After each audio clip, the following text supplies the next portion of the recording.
पहला क्वेश्चन है आज का। अगस्त 2026 में केंद्र सरकार ने उच्च शिक्षा विभाग का नया सचिव किसे नियुक्त कर दिया है? डिपार्टमेंट ऑफ हायर एजुकेशन में हमारी नई सेक्रेटरी कौन बन गई है? इनका नाम है दीप्ति गौर मुखर्जी। बी ऑप्शन करेक्ट है। अगस्त 2026 में केंद्र सरकार ने दीप्ति गौर मुखर्जी को उच्च शिक्षा विभाग का नया सचिव नियुक्त कर दिया है। उच्च शिक्षा सचिव बनने से पहले वो कॉर्पोरेट मामलों के मंत्रालय में सचिव के रूप में अपनी सेवाएं दे रही थी। इनसे पहले 23 जुलाई 2026 को नरेश पाल गंगवार को इस पद पर नियुक्त करने का आदेश जारी किया गया था। ठीक है, आंसर यहाँ पर हो जाएगा बी ऑप्शन दीप्ति गौर मुखर्जी। ठीक है, इसी तरह से अभी रिसेंटली हमने देखा था कि जो नीति आयोग है ना, इसमें नए सीईओ बन गए हैं। कौन बन गए हैं? इनका नाम क्या है? मिस्टर अनुराग जैन। ठीक है, और इन्होंने किसको रिप्लेस किया ये भी याद रखिएगा, इन्होंने निधि चिबर को रिप्लेस किया है। निधि चिबर अभी तक इसमें एडिशनल सीईओ के पोस्ट पर थी। ओके, तो याद रखिएगा हमारे नए सीईओ नीति आयोग में बन गए हैं मिस्टर अनुराग जैन। नीति आयोग का फॉर्म हुआ था 2015 में, किस बॉडी को रिप्लेस करके? प्लानिंग कमीशन को। ओके, चलिए हम इसी के साथ 2026 की कुछ इंपॉर्टेंट राष्ट्रीय नियुक्तियां रिवाइज कर लेते हैं एक बारी। पहला है भारतीय भूवैज्ञानिक सर्वेक्षण यानी जियोलॉजिकल सर्वे ऑफ इंडिया की पहली महिला महानिदेशक कौन बन गई? ये है वर्षा अशोक अग्लावे। भारत के नए शिक्षा मंत्री कौन बने हैं? प्रहलाद जोशी। किसके रेजिग्नेशन के बाद? धर्मेंद्र प्रधान के रेजिग्नेशन के बाद। नेक्स्ट है भारतीय वायुसेना के नए उप प्रमुख, ये कौन बन गए? Air marshal Tejpal Singh. भारत की नई रक्षा लेखा महानियंत्रक हैं अलका नांगिया अरोड़ा। भारतीय नौसेना के नए उप प्रमुख बन गए एएन प्रमोद। भारत के कार्यवाहक केंद्रीय सतर्कता आयुक्त हैं एएस राजीव। राष्ट्रीय अल्पसंख्यक आयोग के नए अध्यक्ष हैं हरजीत सिंह ग्रेवाल। राष्ट्रीय अपराध रिकॉर्ड ब्यूरो के नए प्रमुख बने हैं अमित गर्ग। केंद्रीय प्रत्यक्ष कर बोर्ड के अध्यक्ष बन गए हैं रवि अग्रवाल। विक्रम साराभाई अंतरिक्ष केंद्र के नए निदेशक हैं उपेंद्र पी राजीव। खुफिया ब्यूरो यानी इंटेलिजेंस ब्यूरो के नए निदेशक हैं महेश दीक्षित। और केंद्रीय माध्यमिक शिक्षा बोर्ड यानी central board of secondary education के नए अध्यक्ष हैं लोखंडे प्रशांत सीताराम। ठीक है, तो ये हमारी 2026 की कुछ बहुत ही इंपॉर्टेंट नियुक्तियां हैं जो आपको याद रखनी है। क्वेश्चन नंबर 2 है, अगस्त 2026 में केंद्र सरकार ने पीएम ई ड्राइव योजना की अवधि 31 मार्च 2028 तक के लिए बढ़ा दी है। ये योजना कब शुरू हुई थी? तो पीएम ई ड्राइव स्कीम को एक्सटेंड कर दिया गया है 31 मार्च 2028 तक के लिए। ओरिजिनली अगर हम देखेंगे तो इस स्कीम की शुरुआत हुई थी 1 अक्टूबर 2024 को। पीएम ई ड्राइव स्कीम का फुल फॉर्म क्या है? PM electric drive revolution in innovative vehicle enhancement. इस योजना की शुरुआत हुई थी 1 अक्टूबर 2024 को। 1 अप्रैल 2024 से ये लागू हुई थी। इसकी नोडल मंत्रालय है भारी उद्योग मंत्रालय। इसके लिए कुल बजट तैयार किया गया था 11,900 करोड़ रुपए का। इस योजना का मेन एम क्या था? मुख्य उद्देश्य था देश में इलेक्ट्रिक वाहनों को तेजी से अपनाना, बड़े पैमाने पर चार्जिंग इंफ्रास्ट्रक्चर स्थापित करना और घरेलू ईवी निर्माण इकोसिस्टम को मजबूत करना। केंद्र सरकार ने अगस्त 2026 में पीएम ई ड्राइव योजना की अवधि को 31 मार्च 2028 तक के लिए बढ़ा दिया, लेकिन साथ ही इलेक्ट्रिक 2 पहिया वाहनों के लिए मिलने वाली सब्सिडी को संशोधित कर आधा कर दिया। ठीक है, तो यहाँ पर करेक्ट आंसर है डी ऑप्शन 1 अक्टूबर 2024। दिसंबर 2028 तक के लिए भी एक स्कीम अभी हमारी कुछ दिनों पहले एक्सटेंड हुई थी, और ये कौन सी स्कीम थी? ये थी हमारी जल जीवन मिशन 2.0। ठीक है, तो याद रखिएगा जल जीवन मिशन 2.0 का एक्सटेंशन हुआ है दिसंबर 2028 तक के लिए। नेक्स्ट है बुनियादी पशुपालन सांख्यिकी 2025 के अनुसार वर्ष 2024 और 25 में भारत का सर्वाधिक दूध उत्पादन करने वाला शीर्ष राज्य कौन सा बन गया है? इंडिया के अंदर सबसे ज्यादा मिल्क प्रोड्यूसिंग स्टेट कौन सा है? आंसर यहाँ पर है डी ऑप्शन उत्तर प्रदेश। बुनियादी पशुपालन सांख्यिकी 2025 के अनुसार वर्ष 2024 और 25 में भारत का सर्वाधिक दूध उत्पादन करने वाला शीर्ष राज्य बना उत्तर प्रदेश। उत्तर प्रदेश ने 2024 और 25 में लगभग 19.1 मिलियन टन दूध का उत्पादन किया, जो भारत के कुल दूध उत्पादन में 15.66% का योगदान देता है। वर्ष 2024 और 25 के दौरान भारत का कुल दूध उत्पादन 247.87 मिलियन टन रहा। भारत दूध उत्पादन में विश्व में प्रथम स्थान पर है। इफैक्ट याद रखिएगा, भारत की हिस्सेदारी कुल प्रोडक्शन में वैश्विक लेवल पर कितनी है? लगभग 25%। दूध उत्पादन करने वाले शीर्ष 3 राज्य देखेंगे तो पहले स्थान पर है उत्तर प्रदेश, दूसरे पर है राजस्थान और तीसरे पर है मध्य प्रदेश। आंसर यहाँ पर डी ऑप्शन उत्तर प्रदेश। ठीक है, उत्तर प्रदेश में अभी कुछ दिनों पहले एक प्रोजेक्ट की शुरुआत हुई है जिसका नाम है प्रोजेक्ट गंगा। इसका रीजन क्या है, क्यों लॉन्च किया गया है? ताकि यहाँ पर जो दूर दराज के हमारे गांव हैं यानी जो रिमोट एरियाज के विलेजेस हैं वहाँ पर last mile internet connectivity provide की जाए। ठीक है, यानी यहाँ पर इंटरनेट बेहतर करने के लिए प्रोजेक्ट गंगा की शुरुआत हुई है। ठीक है, तो ये फैक्ट भी याद रखिएगा। अगर आपको याद हो, सिक्किम में कुछ दिनों पहले एक ऑपरेशन रन कराया गया था जिसका नाम था ऑपरेशन हिम सेतु। आपसे एग्जाम में पूछ सकते हैं कि ऑपरेशन हिम सेतु कहाँ पर लॉन्च हुआ था? सिक्किम में। रीजन क्या था? यहाँ पर लैंडस्लाइड आए थे जिसकी वजह से बहुत सारे टूरिस्ट फंस गए थे, तो उनको रेस्क्यू करने के लिए ऑपरेशन हिम सेतु लॉन्च किया गया सिक्किम में। ठीक है, इस तरह के जो भी प्रोजेक्ट और ऑपरेशन रहते हैं वो याद रखा करिए। ओके, क्वेश्चन नंबर 4 है, 80वें स्वतंत्रता दिवस जो हम इस साल मनाएंगे 15 अगस्त 2026 को, इसके अवसर पर लाल किले की प्राचीर से पहली बार किस गीत को गाया जाएगा? तो यहाँ पर करेक्ट आंसर है सी ऑप्शन वंदे मातरम। तो ये 80वां स्वतंत्रता दिवस है हमारा इस साल, और इस अवसर पर लाल किले की प्राचीर से पहली बार भारत का राष्ट्रीय गीत वंदे मातरम गाया जाएगा। इस वर्ष वंदे मातरम गीत के लिखे जाने के 150 साल पूरे हो रहे हैं, जिसके उपलक्ष्य में इसे समारोह का मुख्य आकर्षण बनाया गया है। इस साल के स्वतंत्रता दिवस की हमारी थीम है वंदे मातरम के 150 वर्ष और विकसित भारत @2047 के लिए युवा शक्ति।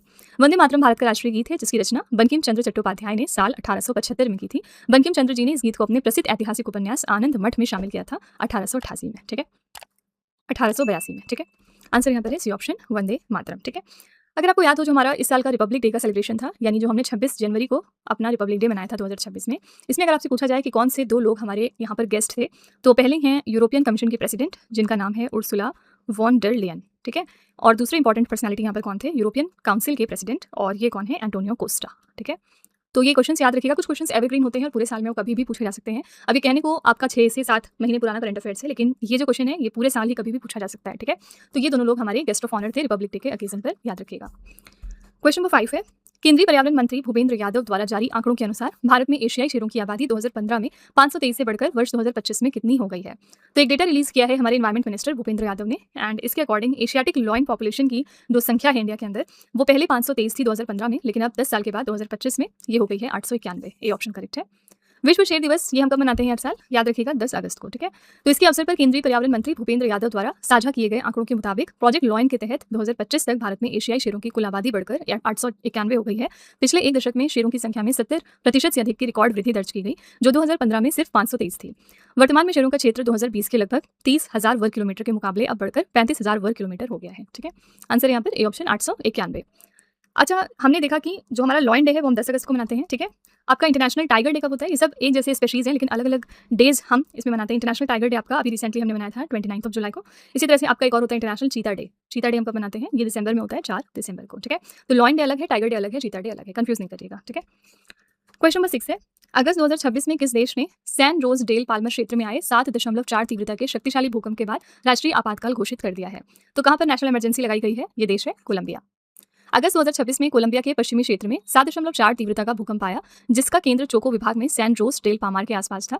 ये भूकंप 107 किलोमीटर की गहराई पर आया था, जिसका अर्थ यह है कि ये मध्यम तीव्रता वाले भूकंपों की श्रेणी में आता है। कोलंबिया कहाँ पर है? ये दक्षिण अमेरिका महाद्वीप में स्थित एक देश है। यहाँ पर राजधानी है बोगोटा, मुद्रा चलती है कोलंबियाई पेसो, और यहाँ पर नए राष्ट्रपति हैं एबेलार्डो देला एस्ट्रियला। ये करंट अफेयर्स अभी हमने कल देखा था कि ये 36वें नंबर के यहाँ पर नए राष्ट्रपति बने हैं, ठीक है। आंसर यहाँ पर है सी ऑप्शन कोलंबिया। अभी और कहाँ पर अर्थक्वेक हाल फिलहाल आया है? ये देश था वेनेजुएला। वेनेजुएला में भी बहुत ही भयंकर टाइप का अर्थक्वेक आया था, और ये ट्विन अर्थक्वेक था, यानी 2 अर्थक्वेक एक साथ आए थे। उसका भी मैग्नीट्यूड कुल कुछ 7.4 के आसपास ही था, और as a result Indian government ने यहाँ पर ऑपरेशन अमिस्ताद लॉन्च कर दिया था वेनेजुएला देश की मदद करने के लिए, ठीक है। क्वेश्चन नंबर 7 है, अगस्त 2026 में कृषि छात्रों के लिए राष्ट्रीय छात्रवृत्ति पोर्टल प्रत्यक्ष लाभ हस्तांतरण छात्रवृत्ति योजना की शुरुआत किस केंद्रीय मंत्री ने की है? तो national scholarship portal direct benefit transfer scholarship scheme ये लॉन्च कर दिया है रिसेंटली शिवराज सिंह चौहान जी ने फॉर एग्रीकल्चरल स्टूडेंट्स। तो इसके लॉन्च करता है केंद्रीय कृषि मंत्री शिवराज सिंह चौहान। 10 अगस्त को ये लॉन्च हुई है। स्थान यानी कहाँ पर हुआ है? तो Indian council of agricultural research की बॉडी भारतीय कृषि अनुसंधान संस्थान में पूसा नई दिल्ली के अंदर। इस योजना के तहत देश भर के 6,000 से अधिक कृषि छात्रों के खातों में 21.35 करोड़ रुपए की राशि ट्रांसफर की गई है। इस योजना का मुख्य उद्देश्य क्या है? नेशनल स्कॉलरशिप पोर्टल और डायरेक्ट बेनिफिट ट्रांसफर व्यवस्था के जरिए छात्रों को हर महीने बिना किसी देरी के सीधे उनके बैंक खातों में स्कॉलरशिप और फेलोशिप की राशि पहुंचाई जाएगी, ठीक है। आंसर यहाँ पर है डी ऑप्शन शिवराज सिंह चौहान, ठीक है। अभी कुछ दिनों पहले हमने देखा था कि कौन सा पहला स्टेट है जिन्होंने एक सेपरेट लॉ और पॉलिसी क्रिएट की है वुमेन फार्मर्स के लिए। पहली बार ऐसा करने वाला ये स्टेट है महाराष्ट्र, ठीक है। याद रखिएगा, अब तक कोई भी राज्य ऐसा नहीं था जिन्होंने वुमेन फार्मर्स के लिए एक सेपरेट इस तरह से पॉलिसी क्रिएट की हो। महाराष्ट्र ने पहली बार ऐसा किया है, और इसी के साथ यूनाइटेड नेशन ने 2026 को डिक्लेयर किया है as the international year of women farmer. ये भी फैक्ट याद रखिएगा, ठीक है। क्वेश्चन नंबर 8 है, भारत के पहले निजी रूप से विकसित 800 kilo newton full flow staged combustion rocket engine का क्या नाम रखा गया? इसका नाम क्या रखा गया है? आंसर है बी ऑप्शन एवरेस्ट। भारत के पहले निजी रूप से विकसित 800 kilo newton full flow staged combustion rocket engine का नाम एवरेस्ट रखा गया। इसे बेंगलुरु स्थित अंतरिक्ष प्रौद्योगिकी स्टार्टअप एस्ट्रोबेस स्पेस टेक्नोलॉजीज द्वारा विकसित किया गया। ये इंजन लिक्विड ऑक्सीजन और लिक्विड मीथेन प्रोपेलेंट पर काम करता है। इस तकनीक के साथ भारत रूस, अमेरिका और चीन के बाद फुल फ्लो स्टेजेड कंबशन तकनीक हासिल करने वाला चौथा देश बन गया है। इसे भविष्य के पुनः उपयोग योग्य मीडियम लिफ्ट लॉन्च वाहनों के लिए डिजाइन भी किया गया है, ठीक है। आंसर यहाँ पर है बी ऑप्शन एवरेस्ट, ओके। यहाँ पर विक्रम 1 भी ऑप्शन में है। विक्रम 1 क्या है? ये देश का पहला प्राइवेटली डेवलप्ड ऑर्बिटल क्लास का रॉकेट है, ठीक है, और इसके बारे में कई बार हमने बात भी की है। और खास बात यह है कि इसको किस कंपनी ने डेवलप और लॉन्च किया था? तो याद रखिएगा स्काई रूट एरो स्पेस ने, ठीक है, और इस वजह से ये कंपनी काफी चर्चे में आ गई थी। क्वेश्चन नंबर 9 है, अगस्त 2026 में संसद द्वारा पारित बैंकर्स बुक्स एविडेंस बिल 2026 ने किस ब्रिटिश कालीन कानून को निरस्त करके उसका स्थान ले लिया है? तो इस बिल ने किस एक्ट को रिप्लेस किया है? आंसर यहाँ पर है बैंकर्स बुक्स एविडेंस एक्ट 1891 का। तो संसद ने अगस्त 2026 में 135 साल पुराने ब्रिटिश कालीन बैंकर्स बुक्स एविडेंस एक्ट 1891 को निरस्त करके उसकी जगह पर बैंकर्स बुक्स एविडेंस बिल 2026 को पारित किया। बैंकर्स बुक्स एविडेंस बिल 2026 को केंद्रीय वित्त मंत्री निर्मला सीतारमण ने 3 अगस्त 2026 को लोकसभा में पेश किया था। लोकसभा ने इसे 5 अगस्त 2026 को और राज्यसभा ने 10 अगस्त 2026 को मंजूरी दी। मुख्य उद्देश्य क्या है? आधुनिक डिजिटल और वर्चुअल बैंकिंग, क्लाउड स्टोरेज तथा इलेक्ट्रॉनिक रिकॉर्ड्स को अदालती कार्यवाही में साक्ष्य के रूप में वैध और स्वीकार्य बनाना, ठीक है। तो आंसर यहाँ पर था D option bankers books evidence act 1891। कौन सा हमारा बैंक है जो दुनिया का बेस्ट कंज्यूमर बैंक अभी रिसेंटली साबित हुआ है? ये है हमारा स्टेट बैंक ऑफ इंडिया यानी भारतीय स्टेट बैंक। ये दुनिया का बेस्ट कंज्यूमर बैंक साबित हुआ, साथ ही इंडिया के अंदर ये बेस्ट बैंक था, बेस्ट बैंक इन इंडिया, ठीक है। क्वेश्चन नंबर 10 है, अगस्त 2026 में प्रधानमंत्री नरेंद्र मोदी ने किसकी आत्मकथा Triumph of the Indian Republic my life my struggles का विमोचन किया है? ये किसकी ऑटोबायोग्राफी है? आंसर हो जाएगा बी ऑप्शन रामनाथ कोविंद जी की। अगस्त 2026 में प्रधानमंत्री मोदी ने भारत के 14वें राष्ट्रपति रामनाथ कोविंद की आत्मकथा Triumph of the Indian Republic my life my struggles का विमोचन किया। यह आत्मकथा रामनाथ कोविंद के शुरुआती जीवन के संघर्षों, उनके सार्वजनिक जीवन और देश के राष्ट्रपति पद तक पहुंचने की प्रेरणादायक यात्रा का व्यक्तिगत विवरण प्रस्तुत करती है। आंसर यहाँ पर बी ऑप्शन रामनाथ कोविंद, ठीक है। हमारे प्रेजेंट में अगर हम बात करें तो वाइस प्रेसिडेंट कौन है? ये हैं सीपी राधाकृष्णन, ठीक है। और पहले ये महाराष्ट्र राज्य के गवर्नर हुआ करते थे, लेकिन जब ये सीपी राधाकृष्णन जी बन गए वाइस प्रेसिडेंट तो ये पद खाली हो गया था और इसको बहुत दिनों तक फिर आचार्य देवव्रत ने फुलफिल करके रखा था। यानी आचार्य देवव्रत यहाँ पर एक्टिंग गवर्नर बना दिए गए थे। आचार्य देवव्रत ऑलरेडी गुजरात के गवर्नर थे, ठीक है। लेकिन अगर हम प्रेजेंट में बात करेंगे तो अब महाराष्ट्र में नए गवर्नर कौन बन गए हैं, इनका नाम क्या है? जिष्णु देव वर्मा, ठीक है। तो सारे करंट अफेयर्स इस तरह से एक दूसरे से रिलेटेड ही होते हैं, आपको बस जरूरत है यहाँ पर नजर रखने की, ठीक है। क्वेश्चन नंबर 11 है, रोमानिया में आयोजित इंटरनेशनल लिंग्विस्टिक्स ओलंपियाड 2026 में भारत ने कुल कितने पदक जीते हैं? ये चैंपियनशिप कहाँ पर हुई? रोमानिया देश में, और यहाँ पर भारत ने कुल 4 पदक जीत लिए हैं। रोमानिया में आयोजित इंटरनेशनल लिंग्विस्टिक्स ओलंपियाड 2026 में भारतीय टीम ने कुल 4 पदक जीते, जिनमें से 1 स्वर्ण है और 3 कांस्य पदक है।